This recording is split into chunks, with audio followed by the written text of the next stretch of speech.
So thank you to Jo Applin and Jessica Ackerman for organising today's event.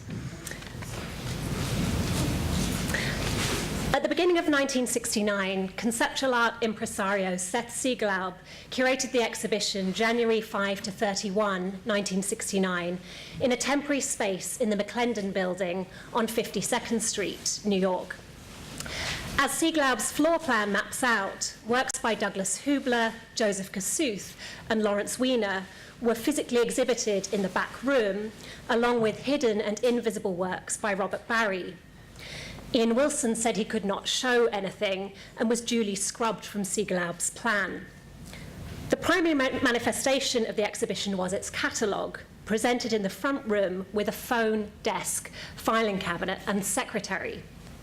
Arranged in the otherwise empty space, these objects served to foreground the bureaucratic apparatus of the gallery and the informational nature of the artworks on display. Yet despite Sol LeWitt's foundational assertion that the conceptual artist functions, quote, merely as a clerk cataloguing the results of his premise, none of the artists in Siegelaub's January show took on the role of secretary.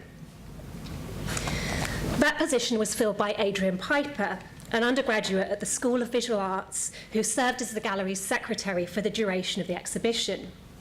This wasn't simply a performance for Piper.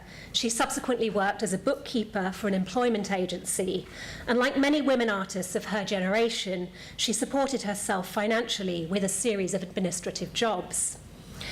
Piper recounts that most of the art dealers she knew thought her, quote, true destiny was to be an outstandingly creative gallery receptionist rather than an artist.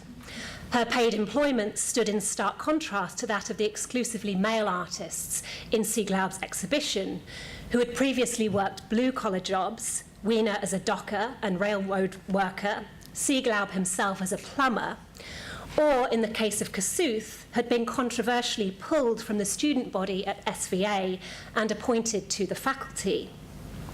For these artists, conceptual art's administrative ethos engaged philosophical questions concerning the nature of art and its methods of distribution, rather than the actuality of clerical work in the 1960s and 70s. But in the work of a number of women artists, sidelined in or excluded from the dominant accounts of conceptual art, the changing conditions of administrative labour during this period are brought into focus. My paper today will focus on the work of Piper, Howardena Pindell, and Rosemarie Castoro, who appropriated and subverted the paperwork they performed in various day jobs in their drawing practices. In Siegelaub's floor plan of the January show, the secretary is one of so many objects that function to signify bureaucracy, along with the rented office space, the phone, the desk, the filing cabinet, and the spiral-bound catalogue. The installation shot shows other objects in the sparsely populated space: a coffee table bearing a notebook, visitor book, and ashtray along with the catalogue, an Eames swivel chair, a floor lamp, and a briefcase in the corner. Siegelaub photographed the show from the entrance, capturing the office space that greeted the visitor rather than the artworks on display in the back room. Yet I imagine the scene from Piper's perspective: the curt or courteous greetings exchanged, the blind indifference, casual sexism or racism of the visitors passing through, the phone ringing, the time passing, her hand moving dutifully or distractedly across the page. Papers typed, folded, enveloped, sealed, and stamped. The notepad, the card file, the paper cup, the waste paper crumpled in the hand and dropped from the desk to accumulate in the bin below. I think of the material culture of administration and the bodily actions of the clerk, so often passed over by the artists and critics associated with conceptual art. A few months after her stint as a secretary in Siegelaub's gallery, Piper recorded these bodily actions in her work Hypothesis Situation 14. By this point, she was working as a bookkeeper at Cameo Employment Agency, where she photographed Sandra Livingston, the receptionist to whom the work is dedicated. It consists of three components: the typewritten text that accompanies each work in the Hypothesis Situation series, which I'm not showing you here, a typed table divided into 2 columns, which you can see on the right, and a series of 8 photographs accompanied by a drawing on graph paper. In the table's left-hand column, Piper records what she calls 2 coexisting space conditions: Livingston's location in the office and her actions as she moves through it. The right-hand column lists the times at which these movements and locations were recorded. Over the course of an hour, Piper documents her friend and colleague seated in the front office, standing, answering the phone, sitting again, reading, greeting a job applicant, and moving to the coat room to loosen and comb her hair. These actions are photographed and plotted on a graph, on which the horizontal axis represents the time continuum and the vertical axis the space continuum. Writing about the hypothesis situation series many years later, Piper described the people recorded as objects, quote, that move through space and time just like any other object, making the crucial distinction that, quote, only human objects are also subjects. Unlike the nameless secretary indicated by a circle on Sieglaub's floor plan, hypothesis situation 14 maps the phenomenological experience of Sandy, Piper's friend and co-worker. As John P. Bowles has written, hypothesis situation 14 highlights the solidarity between the 2 women and the invisibility of their presumably male employer. The processes of tabulating and graphing also subvert the paid work Piper had been hired to perform, charting the shifting positions of the receptionist rather than the flow of capital through the agency's books. Yet, in addition to these covert acts of resistance, the work also serves to replicate and expose the changing conditions of clerical labour in the 1960s, specifically the use of time and motion studies to analyse workplace productivity. Earlier that decade, the Systems and Procedures Association of America published a guide to office clerical time standards, which collated data from various organisations to, quote, offer the office manager the standards by which labour processes may be organised and calibrated. The activities timed and recorded were those that constitute administrative desk work, including opening and closing files, folders and drawers, chair activity, and on another page, cutting with scissors, stamping, hole punching, stapling, folding and enveloping. In hypothesis situation 14, the receptionist movements are logged using a stopwatch, camera, typewriter and graph, aligning the daily activities of the clerical worker with the manual execution of conceptual art, which, as Lovatt once wrote, was a perfunctory affair. In his 1974 book, Labour and Monopoly Capital, the Marxist activist and theorist Harry Braverman charts the dramatic transformation of administrative labour from the 19th century to the 1970s. He observes that during the 19th century, clerical work had been likened to a craft, the tools of which were, quote, pen, ink, other desk appurtenances and writing paper, envelopes and ledgers. It represented a total occupation, Braverman writes, the object of which was to keep current the records of the financial and operations condition of the enterprise, as well as its relations with the external world. During the 19th century, this work was performed almost exclusively by white middle-class men. Yet the century that followed, and particularly the years after World War II, saw an unprecedented expansion and restructuring of the clerical profession.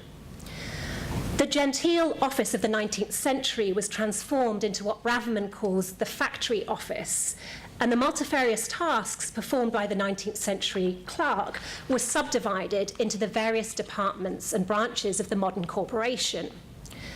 Processes of design, planning, calculation, and record keeping were conducted in the management office, while tasks like answering the phone, typing, card punching, and filing documents were carried out in another part of the building by secretarial workers who had, quote, little continuity with the small and privileged clerical stratum of the past.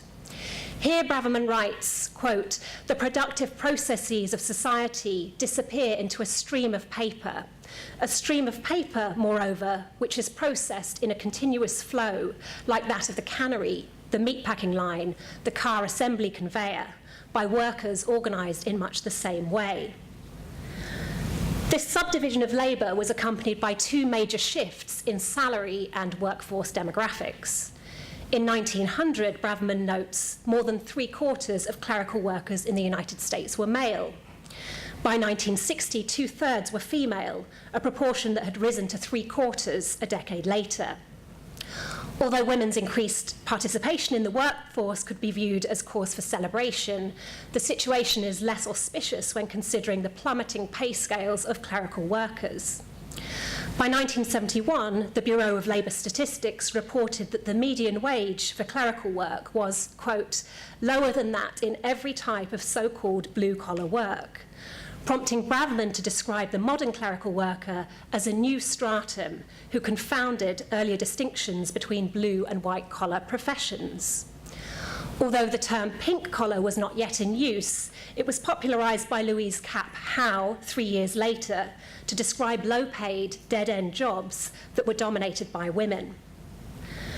Braverman's book provides a powerful corrective to one of the most influential accounts of conceptual art, Benjamin Bucklow's 1989 essay, Conceptual Art 1962 to 69, From the Aesthetic of Administration to the Critique of Institutions.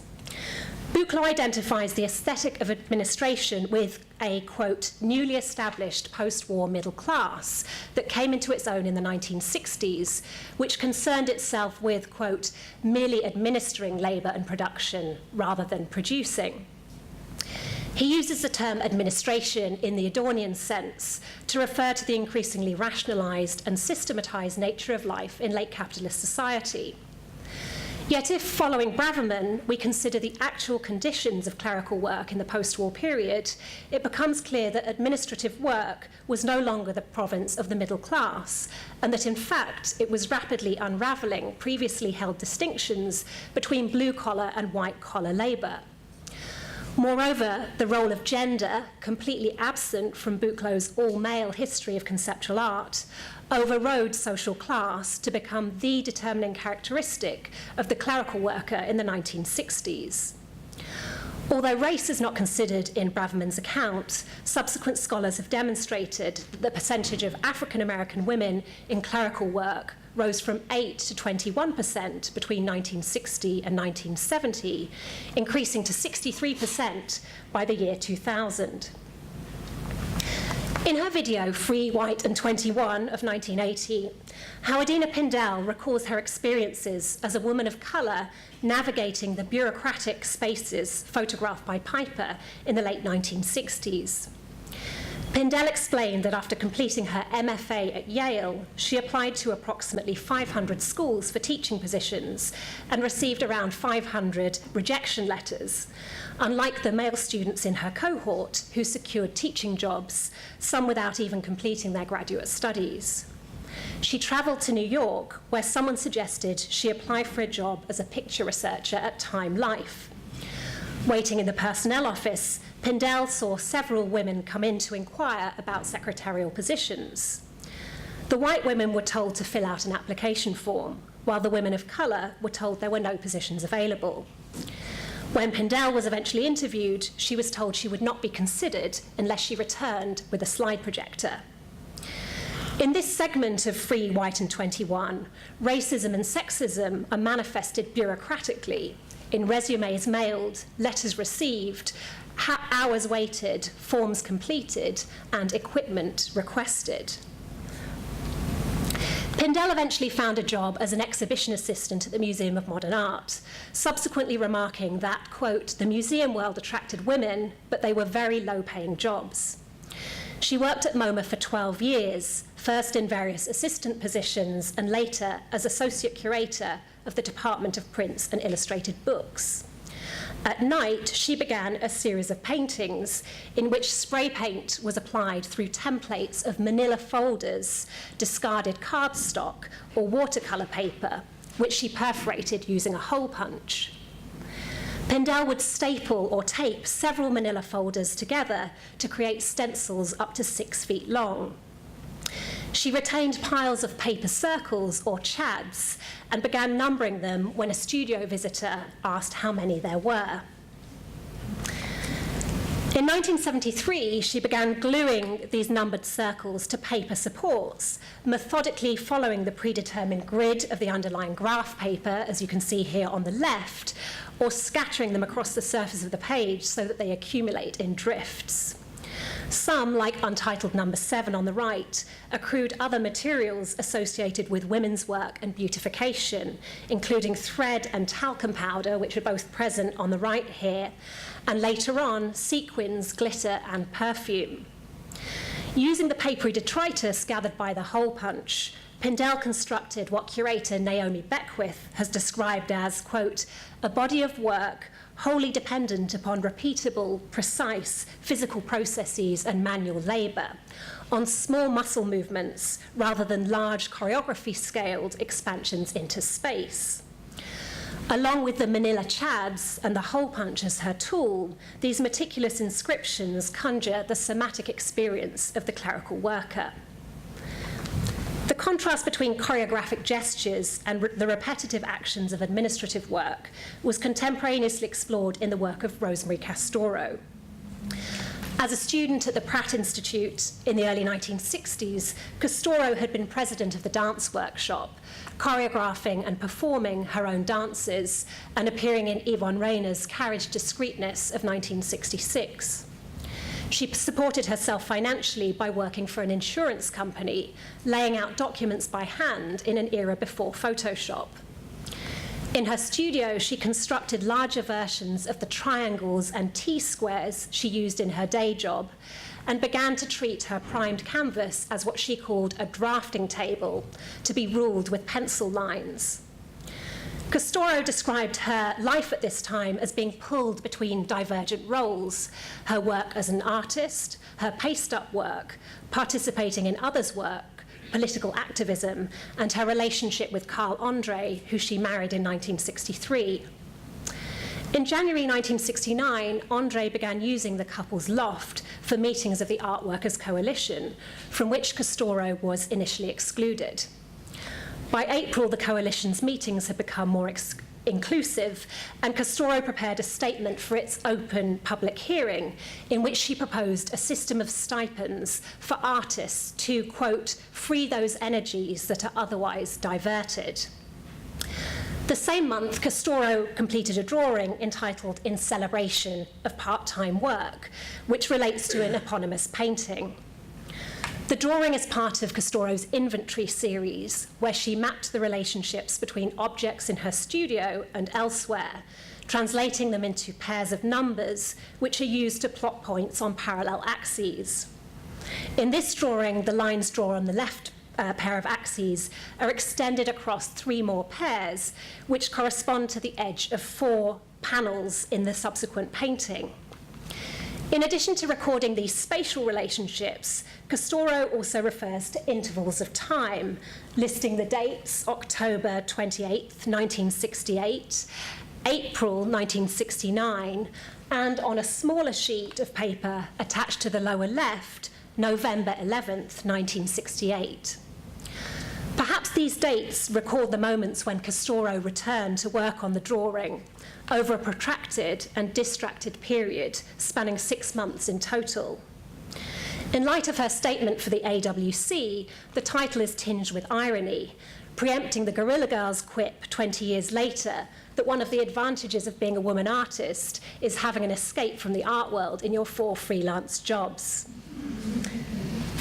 In 1972, Castoro began a series of shaped reliefs that brought administrative work into an incongruous, critical dialogue with abstract expressionist painting. Her cut-out brushstrokes were produced by painting single, gigantic strokes with a broom in gesso and modelling paste on masonite.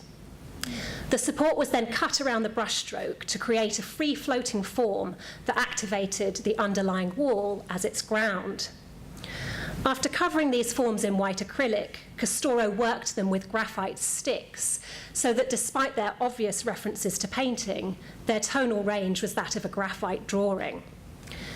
Drawing's preparatory associations were used to undermine the much vaunted immediacy of action painting, the practitioners of which had abandoned the sketch to work directly on canvas.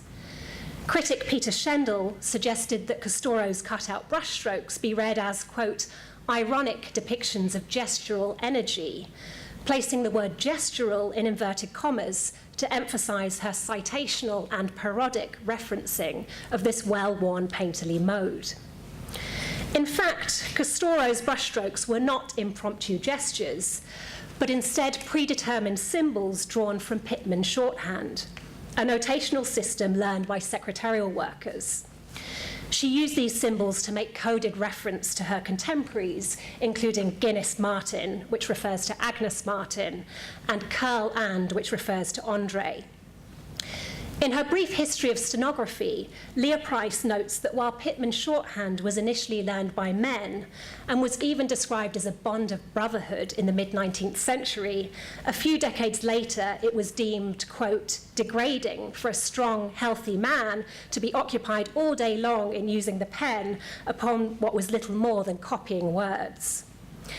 By the time Castoro utilised Pitman shorthand in the early 1970s, its feminine connotations would have been readily identifiable, and the coded references of these works would have been intelligible primarily to women with secretarial training. Castoro locates a painterly language understood by critics to emanate from the heroic, virile, reed, masculine body with the precise loops, dashes, and curves of Pitman shorthand, a mode of inscription performed at a desk by women. The generative ethos of action painting is located in a comedic tension with the stenographer's denigrated labour of faithful transcription, raising questions of agency and automatism fundamental to drawing practices of the 20th century. Buchloh describes the aesthetic of administration as indicative of a post-war middle class that, in the words of H.G. Helms, quote, deprives itself voluntarily of the rights to intervene within the political decision-making process in order to arrange itself more efficiently within the existing political conditions. This apolitical stance is seen to characterize the early phase of conceptual art, before it turned to the critique of institutions. But those performing low-level administrative work in the 1960s and 70s, predominantly women and people of colour, did not have the privilege of voluntarily relinquishing the right to political decision-making. They shifted the status quo more gradually through their presence in the workplace and their subsequent unionisation. I do not want to claim that the works I've discussed today are explicitly political. The artists themselves have resisted the urge to classify them as such. But they can be seen as assertions of visibility and solidarity, countering conceptual art's dematerializing impulse by materializing the gestural vocabulary of the pink-collar worker and the tactile specificity of her paper world. Thank you.